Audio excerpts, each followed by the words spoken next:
अच्छा दोस्तों, यहाँ पे अहम बात यह है कि सिमेट्री मुख्तलिफ हो सकती है। मतलब वहाँ पे जो सवाल आखिरी नंबर पे आया हो सकता है यहाँ पे पहले नंबर पे, लेकिन कोशिश करूंगा मैं 80 से 90 या 100 के करीब करीब सारे के सारे सॉर्ट आउट जो है ना आपके सवाल यहाँ पे सॉल्व हो जाए, ताकि आपको काउंट भी कर सकें और दूसरे लोगों का फायदा भी हो सके। हु इज ये पूछा गया था करंट हु का, सॉरी ये हु नहीं था, वर्ल्ड हेल्थ ऑर्गेनाइजेशन का करंट प्रेसिडेंट कौन है। तो ये मैं ऑलरेडी कवर करा चुका हूँ अपनी प्लेलिस्ट के अंदर, करंट अफेयर की प्लेलिस्ट के अंदर। तो जिसने की होगी उनका उसको ये हल हो गया होगा। वो तेद्रस अभानम गिब्रेसिस हैं। ये इथियोपियन हैं। ये 2017 में सबसे पहले इलेक्ट हुए थे और उसके बाद 2022 तक इनकी टर्म थी और मुझे 2022 के अंदर दोबारा ये हु के सेकेंड टाइम प्रेसिडेंट इलेक्ट हुए हैं। इथियोपियन है ये। दूसरा सवाल था ओरल एविडेंस। बताया गया था कि ओरल एविडेंस किस बारे में, मतलब ओरल एविडेंस जो लिया जाता है कानूनी शहादत से मुतल्लिक, वो क्या डायरेक्ट लिया जाता है, जज घर जाके ले सकता है, या और ऑप्शंस थी। तो ओरल एविडेंस जो भी बोल के लिया जाने वाली गवाही होगी, शहादत, वो डायरेक्ट हमेशा जज के रूबरू होगी। This was the right answer. It must be direct. लफ्जों का ऊपर नीचे हो सकता है, लेकिन ऑप्शन एक ये थी, दैट मस्ट बी डायरेक्ट। एक किरायादारी से मुतल्लिक भी एक जो है वो आया हुआ था कि किरायादार जो लोग हैं वो लोग उनको कितनी देर के अंदर अंदर पुलिस को रिपोर्ट करनी है। That was 24 hours. ये था 42 घंटे, 48 घंटे या 72 घंटे या 24 घंटे। तो 24 घंटे के बाद करेक्ट आंसर। नारकोटिक सब्सटेंस जो एक्ट है उससे मुतल्लिक एक सवाल आया था कि कौन सी चीज़ें नशा आवर होती हैं। तो उसका मतलब उर्दू अंग्रेजी में पूछा गया था, तो आपने उर्दू में करके उसको आसाद अल्फाज में बताना था। नारकोटिक्स थिंग्स, नशावर चीजें वो होती हैं। इसका जो जवाब था एग्जैक्टली वो ये था कि substances leading to the psychotropic, या जो थोड़ा इबाम लेके आती हैं, जो थोड़ा उस तरह वो स्पेसिफिक लफ्ज ज़हन में नहीं आ रहा, तो वो और जो प्रिस्क्राइब बाय द लॉ है। मतलब the things are considered narcotics which lead to the mental मदहोशी टाइप वो जो है, और वो चीजें जो दिमागी मदहोशी की तरफ लीड करती हैं, और कॉन्सिक्वेंटली जो कि और दूसरे तौर पे जो लॉ के अंदर प्रिस्क्राइब भी हैं। एक सवाल था वुमेन सेफ्टी रिलेटेड एविडेंस, कि खवातीन की सेफ्टी से रिलेटेड जो है एविडेंस या उनकी सेफ्टी से रिलेटेड जो कमीशन रिपोर्ट लेगा, तो उसमें कितने लोग चाहिए होंगे उनके कंसर्न डिपार्टमेंट से, वो जो एक लॉ बना था।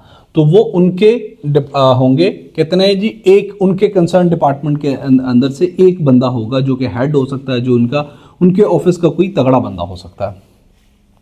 और ये था मतलब ये पूछा गया था, एक बंदी, दो बंदियां, तीन बंदे या हेड चाहिए, तो 1 woman from her department.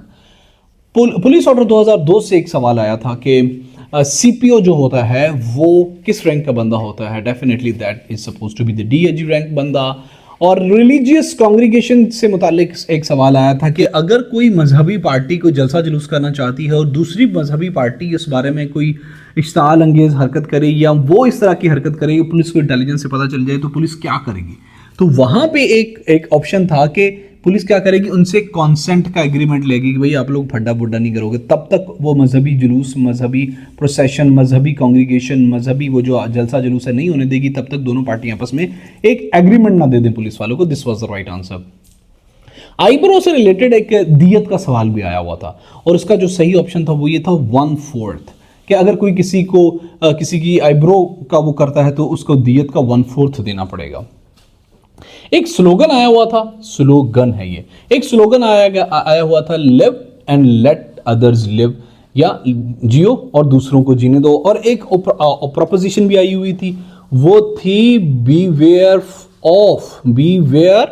Of dogs. अक्सर कोठियों के बाहर लिखा होता है, लेकिन यहां पे था बीवेयर ऑफ थीव्स। यहां पे ऑफ की प्रोपोजिशन थी। हम आगे भी दूसरी मजीद सवाल करते हैं। एक सवाल आया था कि जो पाकिस्तान का कॉन्स्टिट्यूशन 1973 का है, ये कौन सा है, ये यक मुकर्रर है, कौन सा है प्रेसिडेंशियल है, कौन सा है, तो ये बाई कैमरल है। ये भी मैंने कवर कराया हुआ ऑलरेडी। फर्स्ट निशाने हैदर किसको दिया गया था, सरवर शहीद को, कैप्टन सरवर शहीद को दिया गया था, ये मैंने कवर नहीं कराया हुआ था। सर्च इंजन, वो 4 सवाल थे, बताया गया था इनमें से सर्च इंजन कौन सा है, तो मोजिला फायरफॉक्स जो है ना वो एक इनमें से सर्च इंजन था। गूगल ड्राइव का काम पूछा गया था, गूगल ड्राइव स्टोरेज करती है। This was the right answer. Study of atmosphere या वेदर पैटर्न्स, वो मीटियोरोलॉजी थी, मीटियोरोलॉजी, ठीक है। स्टडी ऑफ सोसाइटी थी सोशियोलॉजी। कॉन्स्टिट्यूशन ऑफ पाकिस्तान के 1973 का जो कॉन्स्टिट्यूशन है, इसके आर्टिकल जो 26 है वो किस बारे में है? दैट इज अबाउट घूमने फिरने की आजादी, मतलब the freedom to walk anywhere. उसके बाद जो पाकिस्तान का कॉन्स्टिट्यूशन 1973 का, उसका आर्टिकल 3 किस बारे में है? That is elimination of exploitation, के इस्तेहसाल, किसी का कोई इस्तेहसाल नहीं होगा किसी भी बेसिस पे। लेजिस्लेशन इन पाकिस्तान जब होती है तो वो कैसे होती है, ये भी एक सवाल था। तो बहुत से लोगों ने गलत लगाया हुआ है, पाकिस्तान के अंदर जो लेजिस्लेशन होती है वो पार्लियामेंट के वाइस होती है। पार्लियामेंट पाकिस्तान की नेशनल असेंबली, सेनेट और प्रेसिडेंट पे मुनहसर होती है। मतलब पहले यहाँ पे बिल रखा जाएगा, फिर ऐसे, तो फिर यहाँ से इससे पास होके वो ख़त्म हो जाएगा। इस बारे में मैं पूरी कंप्रीहेंसिव वीडियो बनाता हूँ। शेख मुजीबुर रहमान असैसिनेट हुए थे 1975 के अंदर बांग्लादेश के अंदर, ये भी मैंने कवर कराया हुआ। URL, इसको भी मैंने कवर कराया। यूनिफॉर्म रिसोर्स लोकेटर जो होता है, ये किसी भी जो भी आप प्रॉम्प्ट डालते हो किसी गूगल पे किसी जगह पे, तो आपको ये प्रॉपर वेबसाइट के ऊपर ले जाता है। PDF को भी मैंने कवर कराया हुआ, पोर्टेबल डॉक्यूमेंट फॉर्मेट इसको कहते हैं, इसका एब्रीविएशन है। ये आपका कोई लिखी हुई चीज़ को किसी और जगह पे पोर्ट करने का, आपके डॉक्यूमेंट को कहीं पे पोर्ट करने का एक फॉर्मेट है लिखने का। उसके बाद ये अगर चोट गर्दन से ऊपर हो, ये भी मैंने कवर कराया हुआ है, ये शुजा कहलाएगी। औरत की मर्जी से अगर इस्तेहकाके हमल होगा, इस्तेहकाके हमल अगर होगा, sorry pardon me for my all this, तो अगर औरत की मर्जी से उसका बच्चा ज़ाया किया जाएगा तो उसकी सज़ा 3 साल है। CRPC 145 के बारे में पूछा जाएगा। ये है अबाउट वो जो ज़मीन से मुताल्लिक मामलात हैं वो CRPC 145 से मुताल्लिक डील होंगे, ये भी हमने कवर कराया हुआ है। मजमा मुंतशिर करने का इख्तियार जो है 128 CRPC, ये भी कवर हुआ है। जूम ऐप मीटिंग के लिए इस्तेमाल होता है, ये कवर नहीं किया हुआ। पाकिस्तान इंडिया कश्मीर बॉर्डर, जो पाकिस्तान का इंडिया कश्मीर वाला बॉर्डर है, ये क्या कहलाता है? LOC, लाइन ऑफ कंट्रोल कहलाता है, ये भी हमने कवर किया हुआ। ट्रीटी ऑफ वर्सेलिस जो थी 1919 के अंदर हुई थी। वर्ल्ड वॉर 1 शुरू होती है 1914 के अंदर, ख़त्म होती है 1918 के अंदर। जब ये वॉर ख़त्म हुई तो फिर ट्रीटी ऑफ वर्सेलिस होती है, और इसमें आई थिंक जर्मनी को वॉर रिपेट्रिएशन काफ़ी ज़्यादा हकारत वाली, काफ़ी ज़्यादा जिल्लत वाली थी, जो लोग जंग में हारे थे। चिंगेज़ खान कब फौत हुआ था? 1227 के अंदर, पाक अफेयर के अंदर हमने इसको कवर किया हुआ है। मेजर इशू पाकिस्तान और इंडिया के दरमियान आपस कौन सा है, ये भी एक सवाल आया हुआ था। ये कश्मीर इशू है, सबसे बड़ा इशू ही कश्मीर है हमारा। मतलब ऑप्शंस थे कि वाटर है, क्या है, तो इट्स अ कश्मीर इशू। तो ये गवादर से काशगर तक का जो सड़क है, ये कितनी लंबी है? 2700, 2800, 2900 या 3000 किलोमीटर। तो right answer was 3000 kilometre was right answer, और ये भी मैंने कवर कराया हुआ है पाक अफेयर की पास पे जो प्लेलिस्ट बनाई हुआ है उसके अंदर। एक सवाल ये भी आया हुआ था कि फातिमा जना कब फौत हुई थी? तो फातिमा जना 1967 को फौत हुई थी। इलेक्शन उन्होंने 1965 के अंदर लड़ा था यूब के खिलाफ, हम ये भी डिटेल कवर कर चुके हैं। इको का हेडक्वार्टर, इकोनॉमिक ऑपरेशन ऑर्गेनाइजेशन का हेडक्वार्टर तेहरान के अंदर है। तब पाकिस्तान और ईरान और तुर्की ने मिलकर ये बनाई थी, हम डिटेल कवर कर चुके हैं इस बारे में। फर्स्ट OIC समिट रबत के अंदर हुई थी, ट्रस्ट में, ये भी हम सारा कवर कर चुके हैं। सार्क का आइडिया दिया था जियाउर रहमान में, जो कि प्रेसिडेंट ऑफ बांग्लादेश थे 1980 के अंदर, ये भी हम टोटल कवर कर चुके हैं। लार्जेस्ट डेजर्ट है, ये भी हम कवर चुके हैं। सेंसस पहले 1950 के अंदर हुए थे, ये भी हम मेरी पाकिस्तान की प्लेलिस्ट के अंदर में ये सवाल भी कवर किया हुआ। बर्लिन वॉल कब फेल हुई थी? 1999 के अंदर, ये मैंने कवर नहीं कराया हुआ। कश्मीर इशू जो पाकिस्तान के अंदर, कश्मीर इशू सबसे पहले UN के अंदर पाकिस्तान कब लेके गया था? 1 जनवरी 1948 को, ये भी हमने कवर किया हुआ। फुल ऑफ बीन्स का मतलब होता है ओवरजॉयड। इंशाल्लाह इसको हम आगे लेके चलेंगे, अभी हम इंग्लिश पे पहुंचे नहीं है। जब हम इंग्लिश पे पहुंचेंगे तो इंग्लिश को पूरे के पूरे को कवर कराएंगे। जो एक्सेल का फंक्शन है ना, सम प्लस A1, ये किस लिए होता है? ये it is used to adds up the value in cell A1, ठीक है। सीज का मतलब होता है पकड़ना, इसका जो है ना एंटोनियम पूछा गया था, वो होता है कंटिन्यू, जारी करना। पाकिस्तान ने, ये मैंने कवर कराया हुआ है, पाकिस्तान ने शुगर एक्सपोर्ट रैंकिंग के अंदर पाकिस्तान 5वें नंबर पे है। मैं सारी की सारी डिटेल से ये सारी बातें कवर कराई हुई हैं पाक अफेयर की प्लेलिस्ट के अंदर। क्रिमिनल जो इंटिमिडेशन है, 2 साल इसकी सजा है, ये भी हमने पढ़ा हुआ। पाकिस्तान कहाँ पे ट्रॉपिक कैंसर के ऊपर लोकेटेड है, ये भी कवर किया हुआ है। मैं ये सारी बातें इसलिए बता रहा हूँ, ये प्लेलिस्ट के अंदर ऑलरेडी ये सब कुछ कवर किया हुआ, क्योंकि हम कॉम्प्रिहेंसिव लेकर चल रहे हैं, तो आपको कहीं और पढ़ने की जरूरत नहीं है। जो कसा 3 मिलिट्री एक्सरसाइजेज है ना पाकिस्तान और सऊदी अरेबिया के दरमियान, जो 2021 में स्टार्ट हुई थी, इस बारे में जब मैंने पढ़ाना शुरू किया था मैंने कहा था ये बहुत अहम है, इसकी वजह से पाकिस्तान को एक नुकसान होगा।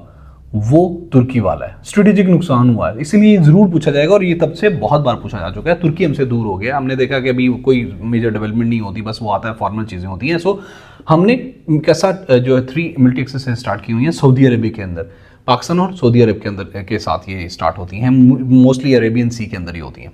मोस्ट ओडीआई सेंचुरी, सबसे ज़्यादा वनडे क्रिकेट सेंचुरीज किसकी हैं? जी सईद अनवर साहब की हैं, ये आंसर था। बस ब्रोक डाउन, ये मतलब बस खराब हो गई, ये वाला इसका राइट आंसर था। बस ब्रोक इन नहीं होगा, कोई और नहीं होगा। We should help the poor, ये वाला दा लगने के बाद जितने भी दुनिया का गरीब है उन तमाम को, so this was the right answer. Impudent मतलब ये मैं अब थोड़ा समझा दूं, दोस्त कहते हैं तेज क्योंकि मुझे आपका टाइम बचाना होता है इसलिए मैं तेज बोलता हूं। तो we should help the poor, एक ये लफ्ज था। We should help all poor, एक ये था। वी शुड, तो उसका जो सब करेक्ट था वो वही था कि we should help the poor, ठीक है। इम्प्यूडेंट कहते हैं गुस्ताख को, बधे को, डिसरिस्पेक्टफुल को, ये मैंने वोकैबुलरी में कवर किया हुआ है। तो इसका जो एंटोनियम था वो था कोई बंदा ऐसा जो कि बड़ा जो मोडेस्ट हो, बड़ा मुअद्दब हो, उसको कहते हैं। शर्यूव्ड कहते हैं अय्यार को, चालाक को। क्राफ्टी को कहते हैं, ये भी हमने कवर किया हुआ है। तो how to check spelling in MS, तो उसमें 2 तरीके होते हैं एक्सेल के अंदर स्पेलिंग चेक करने के। एक तो ये कि स्पेल चेक पे जाते हो आप, वहां से स्पेलिंग चेक हो जाते हैं। दूसरा F7 प्रेस करते हो, शॉर्टकट कीज, और ये तमाम चीजें भी मैंने कवर कराई हुई हैं। साई इंग वेन ताइवान की प्रेसिडेंट थी, अभी मौजूदा कोई और है। ताइवान बहुत अहम कंट्री है, प्लीज इस बारे में अगर आप पेपर देने वाले हैं अगले दिनों तो ये भी ज़हन में रखिएगा। ताइवान, चाइना, यही हॉटस्पॉट है ना। Involvement in politics by public servant, police rule 1430 के तहत अगर कोई सरकारी मुलाजिम किसी सियासत में कोई मुदाखलत करता है, काम शाम करता है, तो ऐसे सरकारी मुलाजिम के खिलाफ महकमाना एक्शन लिया जाएगा। उसको बाकी जो तीनों ऑप्शन थी वो गलत थी, ठीक है। मतलब वो महकमाना एक्शन होगा उसके खिलाफ। ये कहा गया था कि उसको रिजाइन करना होगा या उसको जो है ना पहले इन्फॉर्म करना होगा, all this was wrong. For insert video in MS power point, insert पे जाते हैं, मीडिया पे जाते हैं और वीडियो इंसर्ट कर देते हैं। This is the proper channel. ICT का एब्रीविएशन, एक सवाल था कि इंटरनेशनल इस्लामाबाद कैपिटल टेरिटरी, इसका राइट एब्रीविएशन था। जीमेल किस लिए इस्तेमाल होती है? मेल को सेंड करने के लिए और रिसीव करने के लिए जीमेल वगैरह इस्तेमाल होती है। Fact in issue and relevant fact, ये तमाम मैंने वैसे फ्री ऑफ कॉस्ट करके यूट्यूब पे डाले हुए हैं।